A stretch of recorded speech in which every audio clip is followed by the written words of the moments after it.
Por fin he tenido tiempo para mirar bien el tema de Belorado y qué es lo que ha pasado en ese convento. Los conventos de clarisas de vida contemplativa tienen como muy importante la formación y los conventos buscan gente que les dé formación. En este convento, de algún modo, que yo no sé cuál es, ha llegado una formación que es errónea por parte pues, de un sector de la Iglesia que está equivocado, básicamente. Ellas lo que niegan es que Juan XXIII y el Concilio Vaticano II sean válidos y sean buenos. ¿Por qué? Dicen, en primer lugar, que San Juan XXIII negaba que la Iglesia sea una. Decía que había que buscar la unidad de la Iglesia y que, por lo tanto, la Iglesia, según ellos, dicen, Juan XXIII decía que no es una sola Santa Iglesia Católica Apostólica Romana, sino que hay que buscar la unidad. Según ellas, cuando uno niega la unidad, entonces niega también que es santa, católica y apostólica, y por lo tanto se autositúa como un hereje, y entonces, según ellas, Juan XXIII es un hereje que al convocar el Vaticano II, como él era un hereje y por tanto no era verdadero papa, según ellas, entonces ese concilio todo lo que dice básicamente es mentira. Entonces ahí es donde empieza un poco el problema. Según ellas, el Concilio Vaticano II niega que la Eucaristía sea sacrificio y por lo tanto también niega el misterio de la Eucaristía.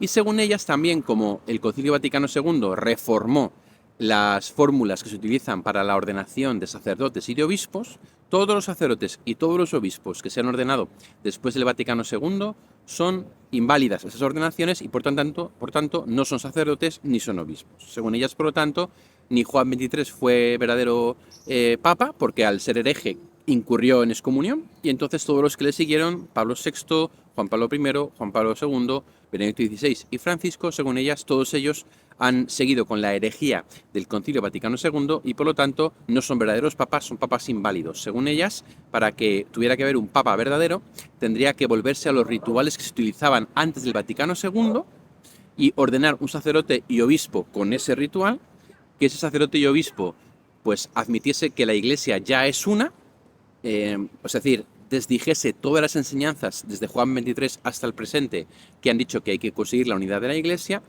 volviese a los rituales antiguos y en ese sentido admitiese que la Eucaristía es un sacrificio. ¿Dónde está el problema?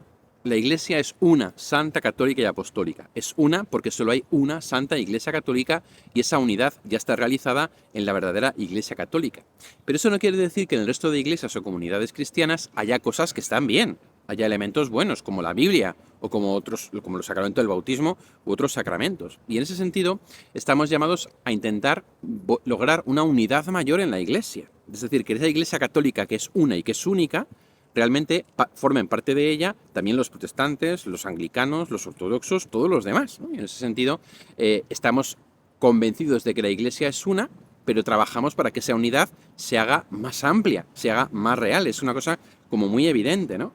Y por tanto aceptamos que la Iglesia es una, porque solo hay una Iglesia verdadera, solo hay una Iglesia que tiene la plenitud de la verdad, que es la Iglesia católica. Es decir, lo que ellas dicen que nosotros negamos es mentira, no lo negamos. Claro que la Iglesia es una, pero eso no quita para que luchemos para que el resto de comunidades cristianas que no son católicas se unan a la Iglesia católica. Eso se llama ecumenismo.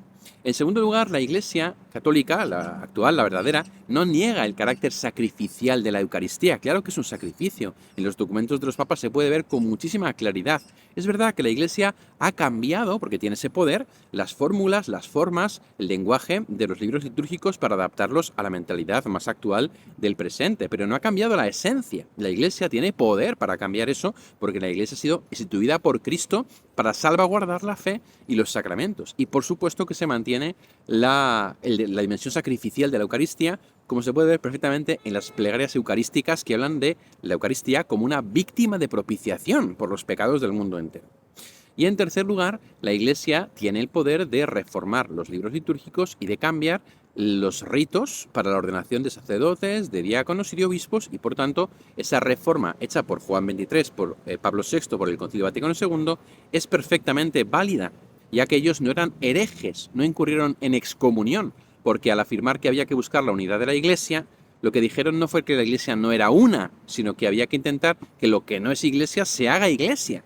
Entonces, estos tres temas han hecho que estas monjas, pues en su formación, se metan en ese rollo, han estado dándole vueltas a eso, no han tenido un contraste exterior bueno, se lo han creído, lo han tomado así, han aceptado esta interpretación errónea y entonces en un momento dado han decidido romper con lo que ellas dicen que no es la Iglesia Católica, y piensan que solo ellas, con este obispo Pablo de Rojas, son los únicos que mantienen la verdad en la Iglesia y en el mundo. Y entonces solo ellas están en posesión de la verdad porque solo ellas se han dado cuenta de todo esto.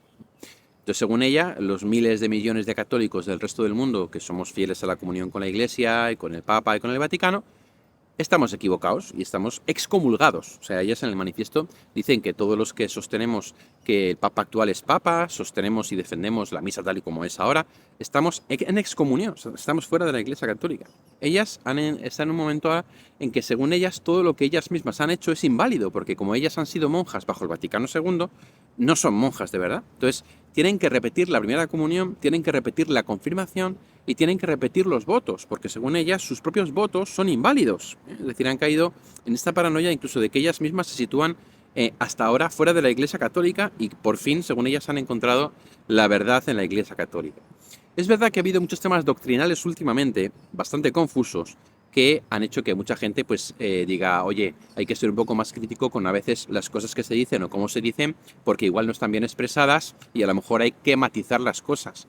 Pero de ahí a negar la unidad de la Iglesia y a salirte de ella es muy fuerte. Y además el manifiesto que han publicado es muy agresivo. Es un manifiesto que constantemente dice a los papas impío, pérfido, o sea, írrito, como con insultos, ¿no? Hereje, cismático, constantemente utilizando insultos que luego al final tienen que hacer una parte para justificar por qué usan esos adjetivos, porque obviamente son muy fuertes. Y es un manifiesto que destila soberbia, ¿no? Soberbia de que nosotras sí que hemos encontrado aquí ¿no? en ese mundo cerrado del convento, dando vueltas y dando, ¿no? cerradas un poco, cerradas a la realidad del mundo y de lo que es la Iglesia en su riqueza y en su grandeza, cerradas a una formación muy concreta que debe venir de este señor, de Pablo de Rojas o de quien sea, ¿no? Pues encerradas en su mundo y que pues han decidido salir de la Iglesia con este manifiesto que como os decía, destila soberbia, autosuficiencia y el decir, nosotras sí que nos hemos dado cuenta de cuál es la verdad, ¿no? Y al final con un llamamiento, pero con un llamamiento ni siquiera a todos los cristianos, porque uno podría decir, no, si te has descubierto la verdad, pues querrás que todos la compartan. No, un llamamiento al resto de monjas, ¿no? Para que también ellas se sumen a esta especie de movimiento que pretenden iniciar. Son 10, porque luego hay 5 mayores que no sabemos lo que piensan porque están muy mayores, ¿no?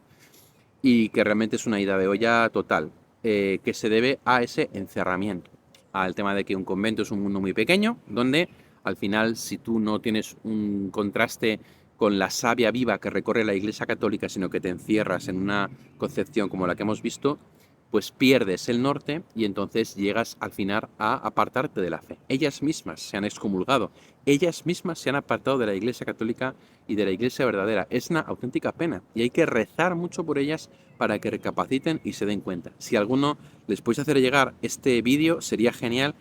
No sé si lo aceptarán porque el manifiesto es como muy excluyente, es muy dogmático, es muy rígido y es un manifiesto que no permite libertad de maniobra. Pero bueno, mira, Dios lo puede todo y puede que esto les ayude un poco a reconsiderar, ¿no?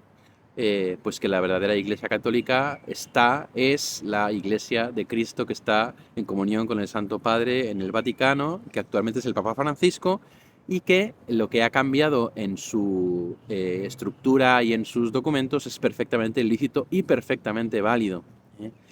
No sé qué más decir porque me parece tan evidente que esto es una cuestión de un mundo cerrado que se ha emparanoiado con un tema siendo influenciadas por gente externa con una mala formación o con una mala intención, que es tremendo, ¿no?